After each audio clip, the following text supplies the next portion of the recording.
이 영화는 1957년 파산 위기에 놓인 페라리 자동차를 살리기 위해 동분서주하는 창업주 엔초 페라리의 이야기를 담고 있습니다. 영화를 보고 왔습니다.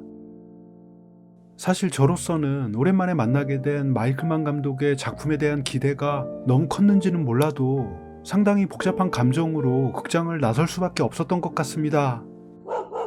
너 무슨 개소리야? 그것을 좋게 말하면 특유의 스타일리쉬와 분위기로서 압도하는 그만의 접근법이 여전히 매력적이라는 것이고, 조금 부정적으로 본다면 도대체 영화의 초점이 어디에 있는 것인지 알 수 없을 만큼 평면적으로 나열된다는 것인데, 물론 이 영화 자체가 엔초 페라리라고 하는 실존 인물에 대한 이야기라는 점에서 한계를 가질 수밖에 없을 테지만, 그럼에도 엔초 페라리라고 하는 인물에 대해 어떤 특정한 관점을 들이대는 것이 아니라 그를 둘러싼 온갖 이야기들을 끌어들이는 방식을 선택함으로써 전기 영화로서의 완성도를 높이고 그에 대한 이해를 높이는데 더 큰 관심을 가지고 있는 것처럼 보이게 만드는 것 같습니다. 그렇다 보니 이야기의 관점에서 보면 몰입도를 떨어뜨리고 감정의 굴곡을 만들어내지 못하는 문제를 드러내기 때문에 엔초 페라리라는 인물에 감정이입을 해서 푹 빠져들기는 쉽지 않을 뿐만 아니라, 어떻게 보면 그것은 엔초 페라리의 삶을 쥐어짜고 또 쥐어짜서 완성한 인위적인 자서전 같은 느낌으로 다가오기도 하는데, 결과적으로 보면 왜 이 영화를 봐야 하는지, 그리고 이 영화를 통해서 무엇을 얻을 수 있는지가 너무 두리뭉실하다는 생각을 하게 되는 것 같습니다.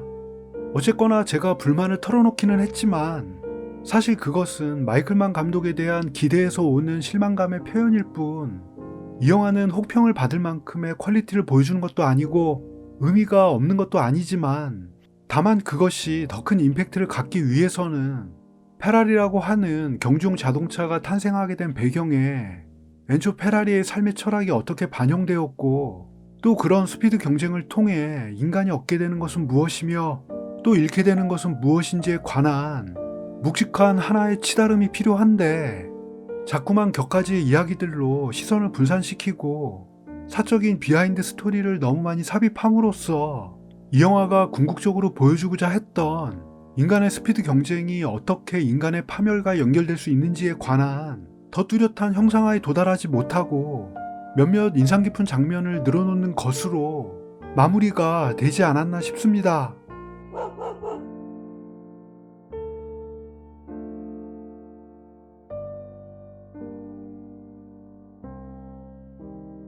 6점.